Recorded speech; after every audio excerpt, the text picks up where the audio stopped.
Pinga. Oh, jeez. Are you really starting off the show like that? Ow. That's for the after show. He said it. Pinga is Dios mío. absolutely. Ay, Dios mío. And Deny, it's a shame you can't see Dino. He's blushing through that brown skin tremendously. Have you ever had anybody do that to you before? Dude, what? Pinga or blushing with the pinga. That's the only time he doesn't blush. That's right. All right. Well, we got lots of news tonight. Yes, we do. All right.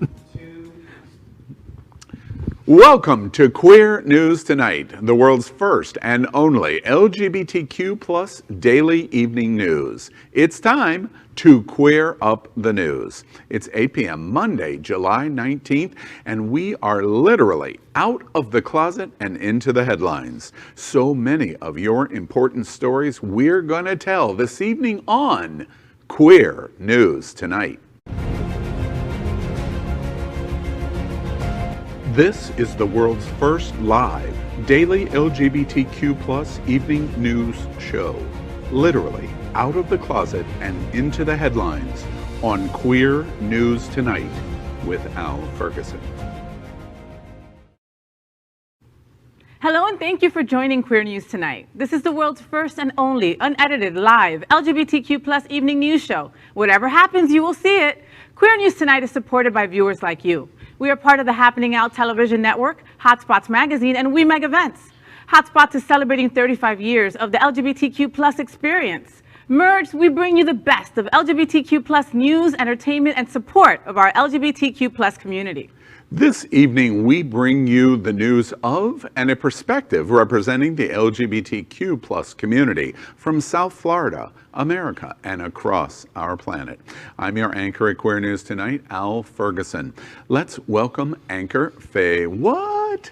She's a radio and television personality and has the popular blog and YouTube channel aiming to unite the L and the G together. She's a hostess and MC for many South Florida events, an animal advocate, and owner of Fays for Family. And she's the anchor of the television news show Happening Out Travel. And also make sure you catch the new The FayWhat Show. It's on Tuesdays at 7:30 p.m. Eastern. Good evening, Faye. Good evening, boys, and happy Lesbian Official Day. It's not really happy Lesbian Really? Official Day, but I just think that it should be every day. So Really? that's why I'm saying that. Okay. All right. Let's welcome anchor Dino Mosquera. He joined the Miami Gay and Lesbian Film Festival in the late 90s and now serves on the Outshine Film Festival's Board of Directors. He is the screening committee chairman, selecting films for one of America's most important LGBTQ film festivals. Welcome, Dino. Thank you, guys. Let's welcome Gregg Shapiro. He is a renowned LGBTQ plus author of 7 books. Most recently, Sunshine State, his Florida-centric poetry chapbook that observes and writes about his adopted state with wisdom, passion, quiet humor, and a sharp eye for detail. He is also an entertainment journalist whose interviews and reviews run in a variety of regional LGBTQ plus mainstream publications and websites. Good evening, Greg. Good evening, y'all. Glad to be here. Let's welcome Kishi Chad. He's a health promotion and peer navigator at Care Resource, one of America's top nonprofit organizations providing comprehensive health care for the LGBTQ plus community. He also serves as a board member at Unity Coalition, the first and only organization for the South Florida Latinx, Hispanic, and Indigenous LGBTQ plus community, advancing equality. Welcome, Kishi. Hello, hello, everybody. It's hot outside. We are the reporters for Queer News Tonight, and this evening we begin with the queer headlines. The LGBTQ plus community in South Florida and across America is diverse. Our community across the world is vast. And here are the bullet points of the queer news for today, Monday, July 19th. You know, I think that might have been our first weather report ever. Ever. Tonight, right? All right. Well, first up, let's queer up hotspots. Scott Holland's What's Hot This Week from Hotspots Magazine. Every week, our partners at Hotspots Magazine release Scott Holland's infamous What's Hot This Week, featuring all of the top events going on in South Florida. here is just a tease of some of this week's biggest events you won't want to miss. This Thursday, catch C by Salvador de Quinzio at Claudia Castillo. I got it close. You got it Art. On Friday, the Lake Worth Playhouse presents We Will Rock You until August 8th. It features more than 20 hit Queen songs. On Saturday, Outshine's Glow series presents Swan Song at 5 p.m. at the Gateway Cinema. Then on Sunday, the Pub presents Joyful Noise. You remember the movie? At 8 p.m. The event is all about gospel music and is hosted by Candy Cox and Ray Jean Cox, with special guests appearing.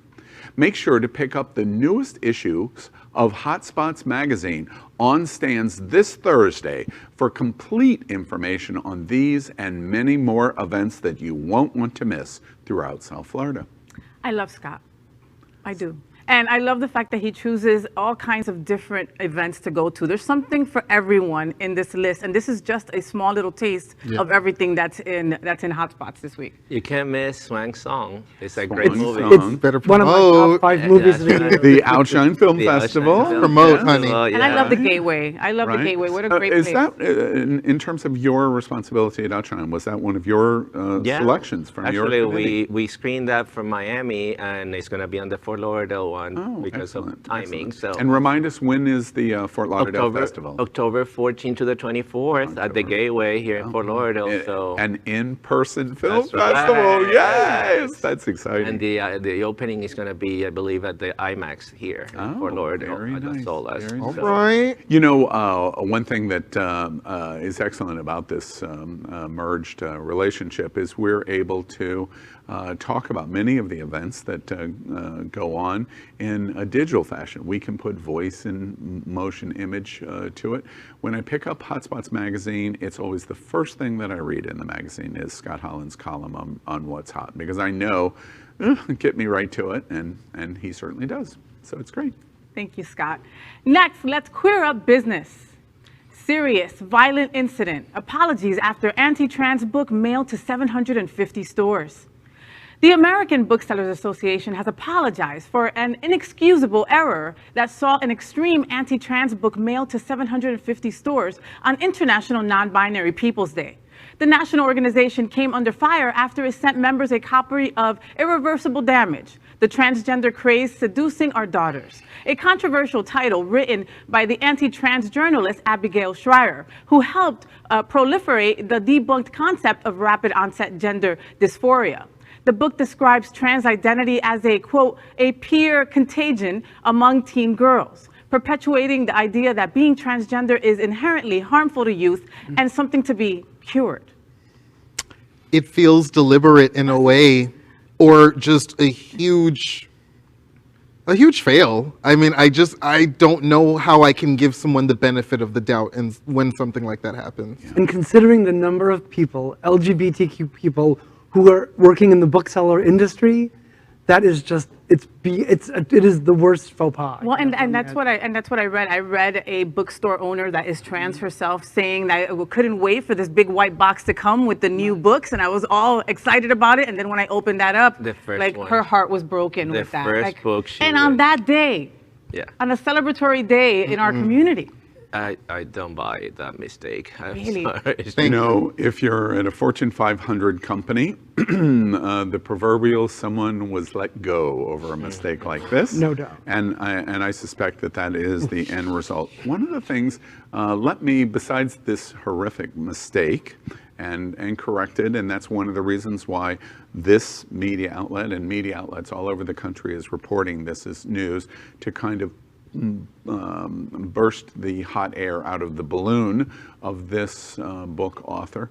Let me say it is categorically dismissed because they make the connection that trans is like a virus. Now, who in 2021, even Tucker Carlson and Laura Ingraham would not go as far as to say it is a viral contagion phenomenon of people deciding to be trans. They may hate the trans community, but they wouldn't go that far. So that indicates this book is beyond ridiculousness. It's only good for one thing this summer, and that is starting our bonfires on Saturday night. That's it. And I'm super upset that Amazon is still selling it, by the way. That's all I have to say. Now we Queer Up Education. California budget includes $3 million to train teachers on LGBTQ issues. California Governor Gavin Newsom, a Democrat, approved a final state budget on Monday that includes $3 million for LGBTQ cultural competency training for public school teachers. That makes the state the first in the country to allocate funding in this specific way, according to Equality California, an LGBTQ advocacy group that has pushed for the training for years. The funding will allow the California Department of Education to develop a curriculum aimed at helping teachers support LGBTQ students. The forthcoming training will include topics such as school anti-bullying and harassment policies and complaint procedures, how to identify LGBTQ youth who are subjected to or may be at risk of bullying and lack of acceptance at home or in their communities, and how to find targeted support services for LGBTQ students, including counseling services, among other topics. You know, a survey came out in 2020 that said 69% of high school students, LGBTQ high school students, are harassed in some way, shape, or form. Okay, 69%. That's the number that we know. So I expect it to be more, of course. Absolutely. So these trained teachers will really come in handy for those students. Now, $3 million, that's it. California is a very big state with a lot of teachers. True. But this failed before, so this is, I mean, they're passing this again. I mean, they're now trying again, and I give kudos to Gavin Newsom for trying this, and I can't wait for him to run for president. Absolutely, bravo, Newsom. And could you imagine little Ronnie death sentence, DeSantis? Like this? I mean, no, it's not. That would never happen. Certainly not during his reign. You know, we're in a situation where, first, kudos to California. This is historic. We hope it gets through in terms of the allocation of funding. Imagine all of the incredible things, all of us, even the youngest person as anchor tonight at Queer News. Me. We all know the bullying that took place in schools. Our number one advocate would have been our teachers. Yeah. Oh my God. So this money focuses on our number one advocacy. Equality California does a fantastic job, but they're not the number one advocate that's affecting young LGBT in California. Good to know. It's their teachers. The second thing, so it's historic, and even starting with $3 million, I'm happy. I hope that they can get it through. And then my second observation on what is going on in California is we report here in Florida, you hit it in one way, we report on what's going on in California. And when I mention the states of Texas, Louisiana, Mississippi, Alabama, Georgia, South Carolina, North Carolina, Tennessee, Kentucky, Florida, we couldn't accomplish the exact same thing. Designed to help stop bullying, and we can't do it. Good for California. That's right. Definitely. Let's queer up entertainment. The latest High School Musical episode features a touching gay love ballad. A song that's being considered the first gay love ballad that Disney has ever aired has become the talk of the internet. High School Musical, the series, which airs on Disney Plus, featured a touching song, dance, and embrace between two gay teens who are dating in the show and in real life.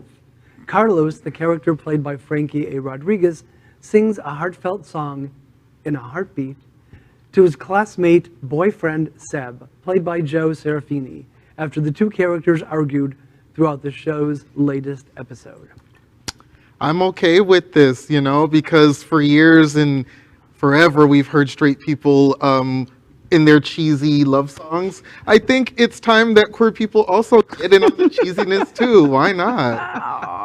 And it's Disney. I mean, come on. Of all people, Disney, right? This kind of brings back Glee to me. I don't know. If that's Yes. true, Yes, I used to love Glee. But I love Glee, and even if it's cheesy, I'm all for it. Yeah. Well, and these two actors are adorable. And also, like, after they met on the set, they dated for 2 years. So they had, like, that natural chemistry with God. them, which was awesome, you know? And they won a GLAAD Media Award That's right. for children and family programming last year. So Incredible. And Keep it up. It's not surprising that Tim Federle, who's the showrunner, who's written some YA books, he wrote 5, 6, 7, Nate, and Better Nate Than Ever, about this gay kid in musical theater. So this is his area of expertise.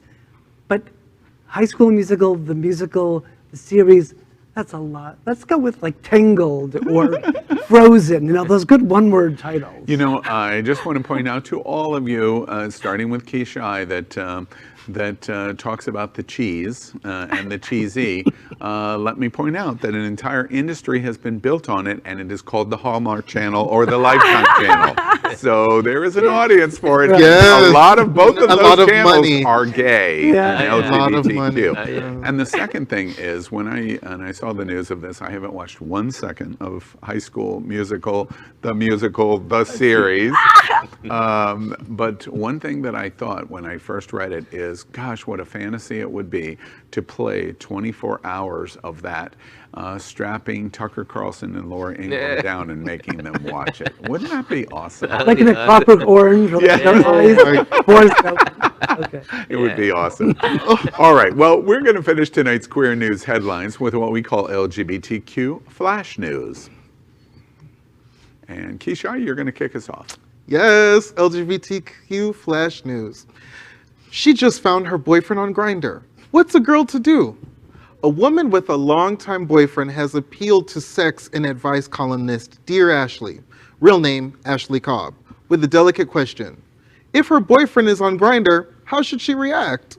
The woman, who was identified as Miss Confused, explained that she saw her boyfriend on Grindr one night while they were in bed. When she confronted him, he said he wanted to see what a transgender woman looked like.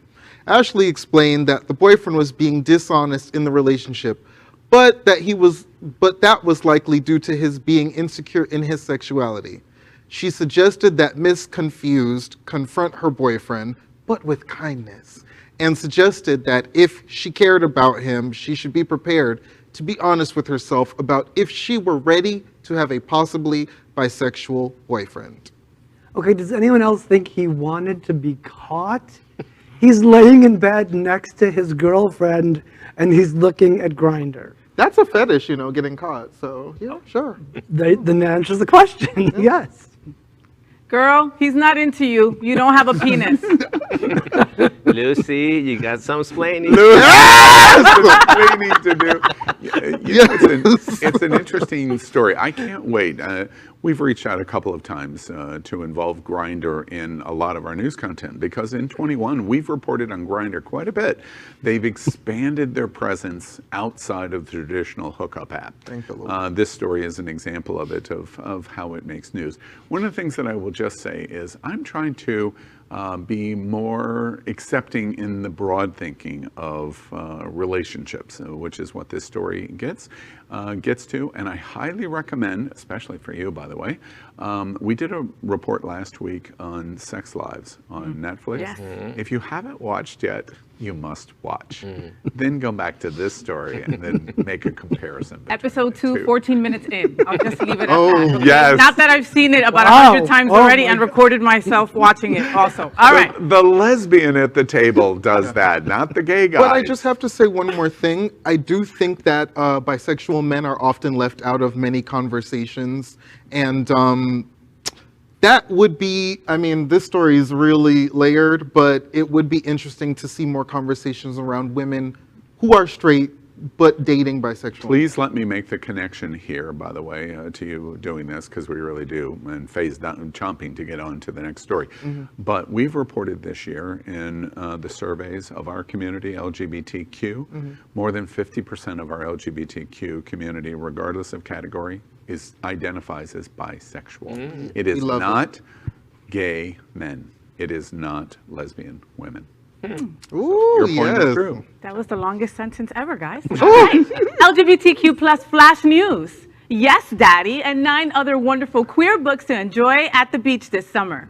If you haven't stepped into a bookstore in the past couple of years, you're not alone. You are, however, missing out on a period of time where the shelves are overflowing with new, diverse, excellent queer books releasing week after week for readers of all ages and identities. The top 10 queer books for this summer, as suggested by our partners at Queerty, are Rise to the Sun by Leah Johnson. I love her. She's incredible. Next is Indivisible by Daniel Alleman. Jay's Gay Agenda by Jason June. Yes, Daddy by Jonathan Parks Ramage. Hola Papi by John Paul Brammer. Detransition Baby by Tori Peters. Honey Girl by Morgan Rogers. The Mysterious Disappearance of Aiden S. as Told to His Brother by David Levithan. Last Night at the Telegraph Club by Melinda Lowe. And One Last Stop by Casey McQuiston. All of the titles mentioned here landed on shelves in the first half of 2021 and are available now. I can't wait to read Hola Papi with my dream daddy next to me. Thank you. Well, it's interesting that a lot of these titles are YA titles, young adult titles, and I would say without a doubt that don't let that prevent you from reading them. These YA books are really good. And Yes, Daddy is a perfect beach read. It's the very definition of a beach read. Ole Papi. Oh, I haven't read queer, especially this type of book, but I'm tempted this summer. I'm tempted. on the beach. I'm hiring someone to read to me, so call me. LGBTQ plus flash news. Caitlyn Jenner said she would support Trump if he ran for president in 2024. Of course she would. California gubernatorial candidate Caitlyn Jenner said she will support Donald Trump if the former president runs for election in 2024. In an interview on Fox News, Justin with Judge Jeanine said on Saturday, quote, "If I was a governor of the state of California, obviously, I will support him," end of quote, Jenner said. Jenner, a transgender woman, announced her run for governor of California against Governor Gavin Newsom in April. The show's host, Jeanine Pirro, pressed Jenner on whether she would support Trump if she is an elected governor of California, asking, quote, "What if you weren't governor? Would you still support him?" End of quote. Jenner replied, quote, "Yes, I still will support him. I do not like what's happening in this country right now," end of quote. Watch this. Should Donald Trump run in 2024? That's his decision. Would you support him if he did? If I was governor of the state of California, I would, obviously, I would support him. What if you weren't governor? Would you still support him? Yes, I still would support him. I do not like what's happening in this country right now. We always try.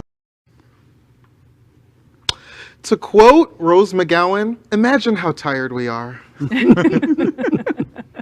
And why do we keep picking at the Hatelyn scab? It's festering. Just let it go. You know, while you were watching that, this just in, Caitlyn Jenner has just released a press release that she is also going to support the president by baking the cake that's going to have the nail file in it while he's in prison.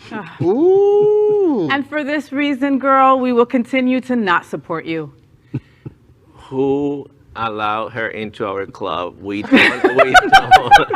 cannot accept Caitlyn Jenner. I don't know what club you're in, dude, but she's not in my club. LGBTQ plus flash news. Atlanta family members arrested for carving gay into boy's head. 3 Atlanta residents have been arrested after a disturbing video went viral, which allegedly showed them harassing and abusing a 12-year-old boy. According to 11 Alive News, family members hit the boy and cut the word gay into his head on Instagram Live last month. According to Fox 5, one person also said on camera, quote, "You still doing gay shit? You think I cut this in your head for no reason?" End quote. After the video went viral, police tracked down those involved. Brittany Monique Mills, 35, Lokila Jemiah Spencer, 19, and Jared Richards Nwankwo, 18, were charged with cruelty to children. You know, this is clearly a crime, and they're clearly going to be prosecuted for it. But it's also this kind of moment that we need hate crime legislation in Georgia and really everywhere in America, because it should be a multiplier effect in the punishment given. I know that this doesn't sound spiritual, sorry, Unity on Debate, but someone should carve cruel and disgusting in all their foreheads. Yeah, with family like this, who needs enemies, right? So, Yeah. I mean, seriously. I agree, but also you commit a crime online, leaving evidence of the crime, making the police work easier. So, Did you just call the criminals dumb? Yes. Yeah, terrible, unbelievable. LGBTQ plus flash news. EU begins legal action against Hungary over anti-LGBTQ plus law. Last month, the Hungarian MPs passed the Children Protection Act with the stated purpose of safeguarding children's well-being and fighting pedophilia, but including several anti-LGBTQ plus measures. The European Commission is now taking legal action, arguing the Hungarian legislation runs counter to several EU laws and principles. The European Commission has now given the Hungarian government 2 months to reply. If the response is not considered satisfactory or doesn't materialize, Brussels will resort to a so-called reasoned opinion, a request to comply with EU law. If Hungary refuses to cooperate, the matter could be referred to the Court of Justice in Luxembourg. This is more of a question, I think, for you, which is, was Hungary ever an LGBTQ travel destination? And if so, certainly one way we can show our dislike of this is by not going and not spending our money. Yeah, and in fact, Hungary is among the top destinations, especially for river cruising. Budapest is a major destination. They've gotten worse in the last 4 years. What happened here in America to make them get worse in the last 4 years? We know. These laws just violate all kind of humanity and dignity, and it's just disgusting. I'm glad that Brussels is taking on this fight, you know? This is the cancer that spread. Hungary, Viktor Orban is doing this. Poland is doing this. If this doesn't get stopped now, all these Eastern blocs are going to start doing the same thing. Period. But they will face consequences if they keep it up. So I'm glad they're being held accountable. Yeah. So that is our queer headlines for today. Let's catch up on the LGBTQ plus news surrounding COVID-19 with our special segment called Quarantine Quickies. Queer News Tonight has reported on coronavirus on every news broadcast since January 6, 2020. Tonight, we report that as of today, more than 2,447,000 LGBTQ plus Americans have contracted COVID-19. Queer News Tonight remembers the more than 43,000 LGBTQ plus Americans that have died from coronavirus. But the news is improving because as of today, more than 337 million vaccination doses have been administered in the U.S. Now the question is the number of what the CDC calls breakthrough cases. This means after you're fully vaccinated, how many continue to contract COVID-19? As of July 12, 2021, more than 159 million people in the United States have been fully vaccinated against COVID-19. Next, the CDC is monitoring serious infections that cause hospitalizations after being fully vaccinated. Again, the results are incredible with only 5,189 hospitalized in America. Finally, the most important number is how many COVID-19 deaths for those who are fully vaccinated. CDC reports as of July 12th, only 1,063 fully vaccinated Americans have died of COVID-19. This makes the coronavirus vaccine one of the most impressive medical achievements in history. How is it that people still aren't vaccinated, guys? Can someone please explain this to me? Like someone told me that like here in South Florida, I think it was you, Kishi, that said that about 40% or something were vaccinated. Like Correct. that's it? That's it? I posted this weekend Arkansas as an example, one of the worst in the country. Yeah. Poor education rates, plus the highest red identification in the country, plus very low vaccination rates. increases gigantic COVID spread. The combinations of those are deadly. Yeah, and the pool of people that are unvaccinated is what gets the virus to mutate. This is the problem. This is never going to get resolved if people don't get vaccinated. Well, and I heard that some places are now mandating masks again. Is that true? Los Angeles County started it today. And the Delta variant is increasingly becoming the type of COVID that is the most, right? So it's more frequent, and unfortunately, a lot of younger individuals are being affected by it and being hospitalized as well. And schools are starting soon. Yeah. Kids in schools are not able to get vaccinated yet because it's not legal for them. And COVID is in the schools, unfortunately. You know, so many people have suggested to me that I should be cautious in terms of my criticism of what we are watching. However, I wasn't cautious of my criticism of what we watched in 2020. Donald Trump was first and foremost the biggest response of the reason why we failed in the response to COVID over the first 9 months in 2020. Okay, well, as we blamed Donald Trump for the horrific implementation of what happened in COVID that led to more than 500,000 deaths, by the way, who do we put the blame on now? It's not the government anymore. It's not the White House. It's not the CDC. It's those people who are deciding not to get vaccinated. Your decision not to is killing people now. You're just like Donald Trump in June of 2020. I think that might do it. Nobody wants to be compared to Donald Trump. People are now going to run and get vaccinated because you said that. That is our pandemic news for tonight. Next, we report on our partnership with Sunshine Cathedral, the world's largest queer church here in Fort Lauderdale.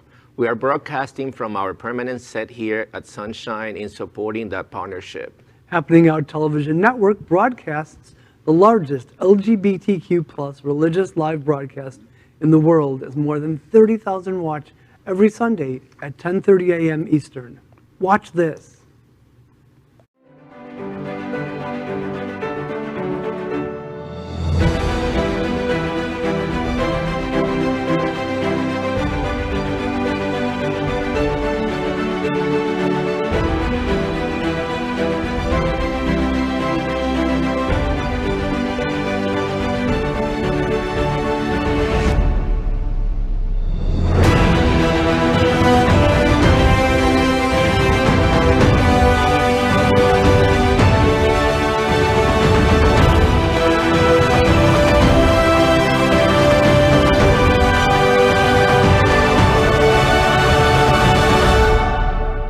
Bill Spinoza, founding president of the Gay Men's Chorus of South Florida. Sunshine Cathedral is my queer church. Finally, we thank Queer News Tonight's sponsor, Best Western I-95 Fort Lauderdale. This is the closest and best choice to the famous Wilton Drive, and our hosts and guests stay at this LGBTQ+ ally partner. We encourage you to stay here when visiting South Florida. So that's today's news for the LGBTQ+ community on the world's first and only daily LGBTQ+ evening news show. Is our community important to you? Then help us by liking and subscribing. Ring the bell for updates. Share this news with your friends and family. Post this broadcast in the many groups you are a member of. Tonight's stories about our community deserve the attention of your family and friends. Queer News Tonight is the only live LGBTQ+ digital television news in the world that is out of the closet and into the headlines. We need your support. If our community is to grow, we must tell our stories and bring them to the attention of the broader world. And this is the only place in the world that tells these LGBTQ+ stories in motion and sound. That is the passion of Happening Out Television Network and Queer News Tonight. I'm your anchor, Al Ferguson, and on behalf of these LGBTQ+ reporters, the anchors of Queer News Tonight, including FayWhat and Dino Mosquera, Gregg Shapiro, and Kishi Chad, we will see you daily at 8 p.m. Good night.